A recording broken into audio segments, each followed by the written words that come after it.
오늘도 이 새벽 기도하기 위해 나온 여러분 환영하고 축복합니다. 우리의 기도 가운데 하나님의 말씀이 있기를 원합니다. 우리 기도 가운데 하나님의 응답받고 돌아가시기를 바랍니다. 네, 오늘 로마서 2장 1절 말씀은 그러므로라는 말씀으로 시작됩니다. 그러므로라는 접속사가 나오는 것은 이 앞에 나왔던 말씀으로부터 내용이 연결된다는 의미입니다. 로마서 1장 마지막 절 32절은 이렇게 말씀합니다. 그들이 이 같은 일을 행하는 자는 사형에 해당한다고 하나님께서 정하심을 알고도 자기들만 행할 뿐 아니라 또한 그런 일을 행하는 자들을 옳다 하느니라. 어떤 사람들은 자신이 하나님의 뜻을 어기는 것으로 행하면 사형에 해당한다는 것을 알고 있습니다. 그러면서 자기들이 그 자리에 서 있는 일들이 있습니다. 그러면서도 자기들이 행하는 이 심판은 정당하다라고 말한다라는 것입니다. 그것이 다른 사람을 심판하고 자신이 그 정죄하는 자리에 앉는 것입니다. 하나님께서는 악을 행하는 자를 심판하시고 그렇지 않은 자에게는 구원을 베풀어 주십니다. 근데 우리가 잊지 말아야 할 것은 우리는 모두 하나님의 재판의 대상이라는 것이에요. 우리가 재판장의 자리에 앉는 것이 아니다라는 것입니다. 재판장의 자리에는 오직 하나님만 앉으십니다. 우리는 모두 하나님의 진리대로 하나님의 심판을 받게 될 것입니다. 그래서 1절과 같이 말씀하는 것입니다. 누군가 남을 판단하는 사람이 있다고 할지라도 그 사람은 자신이 판단하는 그 판단으로 자신도 판단을 받게 될 것입니다. 다시 말하면 심판을 선언하는 이 세상에서 우리의 어떤 사람들 중에 남의 심판을 선언하는 사람은 자신이 하나님의 뜻을 어기는 자리에 있다라는 것을 기억해야 된다라는 것입니다. 하나님의 재판은 율법을 가지고 있는지 그렇지 않은지로 재판을 받는 것이 아닙니다. 율법대로 행했는지 율법대로 행하지 않았는지를 가지고 하나님께서 재판하십니다. 유대인에게는 율법이라는 기준을 주셨습니다. 그 하나님의 말씀인 율법을 지켜 행하는 사람에게는 하나님의 영광과 존귀가 있습니다. 하지만 율법을 따르지 않는 사람에게는 환난과 곤고가 있을 것입니다. 그리고 율법이 없는 이방인 같은 사람에게는 하나님께서 양심으로써 하나님의 뜻을 알게 하십니다. 그 양심으로 주신 하나님의 법을 따르면 율법을 따른 유대인과 같은 복을, 따르지 않은 사람에게는 유대인과 같은 심판을 주실 것이다 말씀하시고 있습니다. 하나님은요, 우리를 심판하기를 즐겨 하시는 분이 아닙니다. 심판하고 싶어 하시는 분이 아니라는 것이에요. 심판을 좋아하시는 하나님이 아니라 우리 하나님은 인자하신 하나님입니다. 나를 인도하여 회개하게 하기를 원하시는 분입니다. 용납하시고 길이 참으시며 은혜가 풍성하신 분임을 기억해야 됩니다. 그것을 알지 못하는 사람들이 자신이 가진 법을 가지고 다른 사람을 판단하고 심판하고 정죄한다라는 것입니다. 그것은 하나님의 인자하심을 믿지 못하는 것입니다. 이것은 또한 그렇기 때문에 다시 말하면 자신이 하나님의 자리에 서서 판단하는 죄를 짓는 것뿐만 아니라 하나님의 인자하심을 믿지 못하는 것, 하나님의 그 뜻을 믿지 못하는 것입니다. 그렇기에 하나님의 법을 지키지 않는 그러한 행동을 또한 하고 있는 것입니다. 그러므로 남을 심판하는 자리에 있는 사람은 같은 잣대로 재어 보았을 때 하나님의 심판을 받게 되어 있다라는 것입니다. 여러분, 우린 기억해야 됩니다. 우리는 남을 심판하는 존재가 아닙니다. 남을 재판하는 사람이 아니라는 거예요. 재판은 오직 하나님께만 있습니다. 재판의 권한은 오직 하나님께만 있습니다. 그 하나님을 바라보며 내 삶을 하나님의 법에 맞게 적용시키며 자신의 삶을 하나님의 뜻에 맞추어 살아가려고 하는 것이 우리의 할 일이지, 그 내가 가진 법을 가지고 남을 판단하고 심판하고 정죄하는 것은 우리에게 주신 권한이 아니라는 것입니다. 사랑하는 성도 여러분, 우리가 기억하기를 원합니다. 재판의 권한은 오직 하나님께 있습니다. 그리고 그 구원의 능력도 오직 하나님께 있습니다. 그 하나님의 은혜를 바라보며 우리가 나아가길 바랍니다. 하나님의 인자하심에 기대어 나아가길 바랍니다. 그럴 때 나에게 은혜가 있다라는 것입니다. 여러분, 은혜 받기를 원하십니까? 아멘. 그렇죠. 내가 은혜 받기를 원하면요, 나에게 은혜를 주시는 그 하나님은 나에게뿐만 아니라 나의 이웃에게, 어쩌면 내가 판단하고 정죄하고 있는 그 사람에게도 은혜를 베푸시는 동일한 하나님이심을 기억해야 한다라는 것입니다. 내가 보기엔 아무리 큰 죄악을 지은 어떤 사람이라도 하나님의 은혜보다 더 큰 것은 없다라는 것을 기억해야 됩니다. 그에게도 하나님의 은혜가 있을 수 있습니다. 우리가 심판을 전하는 사람이 아니라 은혜를 전하는 사람이 되기를 바랍니다. 하나님의 은혜로 함께 구원의 자리로 나아가는 저와 여러분의 삶이 되기를 바랍니다.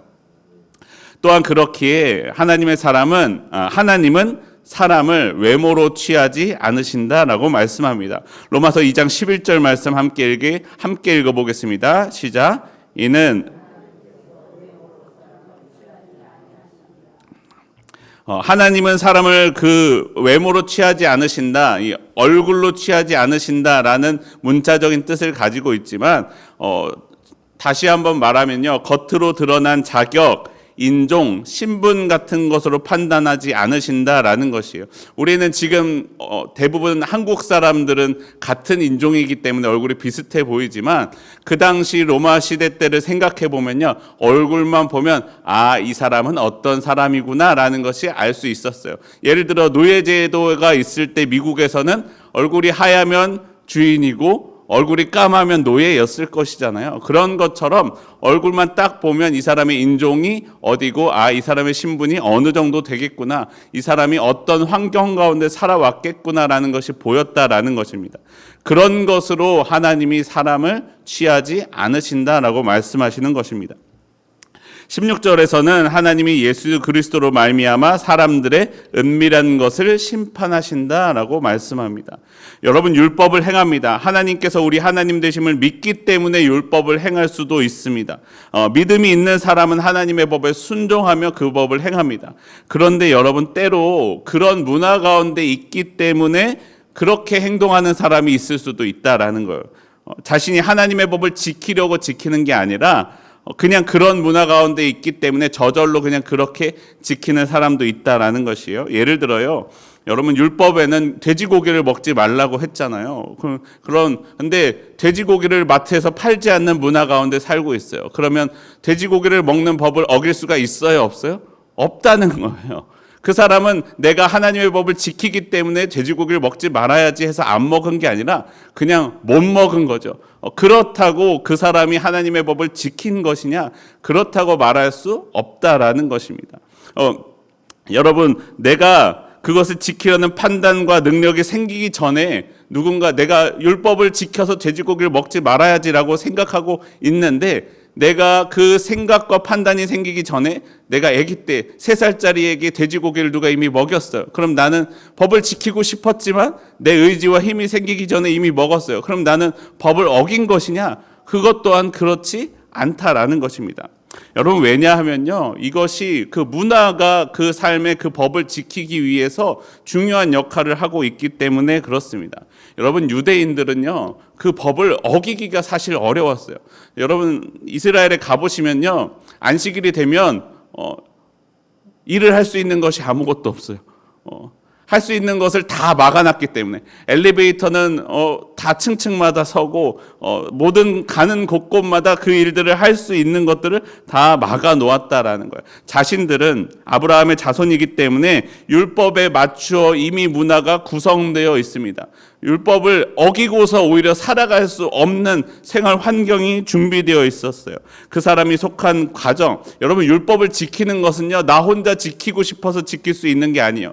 그 사람이 지키고, 그 사람이 속한 가정이 지키고, 그 사람이 속한 마을이 지키고, 그 사람이 속한 나라가 지켜야 어떻게 보면 내가 그 율법을 지킬 수 있는 환경이 준비되어 있다라는 것이에요. 이방인들은요, 그렇게 하기가 어려웠죠. 불가능에 가까웠죠. 그래서 유대인들은 자신들은 저절로 율법을 지키게 되기 때문에 자신들은 저절로 구원을 받는다라고 생각하는 사람들도 있었습니다. 그가 속한 인종이나 문화가 그 사람을 구원으로 인도하느냐? 하나님은 그렇지 않다라고 말씀하신다는 거야. 그 사람의 중심을 판단하시고 중심을 재판하시고 중심을 심판하신다라는 것입니다. 여러분, 우리가 기억해야 됩니다. 하나님은 나의 중심을 보신다는 거예요. 아무도 못 보는데 여러분, 제 중심이 하나님을 향해 있을까요? 모르는 거예요. 여러분, 겉모습으로 판단할 수 없어요. 목사라고 서 있다고 그렇지 않다는 거예요. 그런데 하나님은 내 중심을 보시고 저를 아신다는 거예요. 내가 하나님을 경외하며 하나님의 말씀대로 살려고 하고 있는지, 아니면 목사의 모습을 흉내내면서 말씀만 이렇게 전하고 있는지 하나님은 아시고 그것으로 판단하신다는 거예요. 내 중심을 아신다는 거예요. 여러분, 우리가 때로는 하나님의 법을 지키고 싶어 하면서도 지킬 수 있으면서도 지키지 않을 때도 있어요. 그런데 정말로 지키고 싶은데 지키지 못할 때도 있다는 거죠. 여러분, 하나님의 법을 알고 지킬 수 있으면서도 때로 그렇게 말씀하신 적 없으신가요? 마음은 원이로되 육신이 연약하여, 이렇게 이야기하면서 핑계대면서 지키지 않는 거예요. 이거는 정말로 핑계죠. 그렇지 않으면서도 하나님, 육신이 연약하여 마음은 원이로되 못하네요 라고 하면서 핑계를 대는 경우가 있다는 거예요. 정말로 그런 상황이 아닌데 내 몸이 귀찮아서 하기 싫어서 그런 경우는 내가 말로는 성경적으로 이야기하지만 내 마음이 그렇지 않은 거를 누구는 알아요? 하나님은 아시고 나도 알고, 그 내 마음을 하나님께서 심판하시고 판단하시고 정죄하신다라는 것입니다. 여러분, 우리가 하나님의 은혜로 나아가기를 바랍니다. 그리고 하나님의 그 은혜의 구원을 받기를 원합니다. 내 마음과 내 뜻과 내 힘을 다하여 하나님의 뜻대로 살기를 원합니다. 그러나 내가 그렇게 살기를 힘쓰고 애쓸지라도 때로는 그렇게 못할 때도 있고 그렇게 되지 않을 때도 있어요. 그러나 그럴 때요, 내 그 부족함에도 불구하고 은혜를 베풀어 주시는 하나님을 의지하며 나아가기를 원합니다. 하나님의 은혜에 기대어 나아가십시오. 나의 그 부족함을 하나님이 아십니다. 나의 연약함을 하나님이 아십니다. 내가 하기 싫어서 하지 않는 것 말고 나의 부족함과 연약함과 아픔을 아신다는 것입니다. 그 은혜로 나아가 은혜로 구원받는 저와 여러분의 삶이 되기를 원합니다. 하나님의 은혜가 오늘 저의 가운데 그리고 여러분 가운데 함께하기를 소원합니다.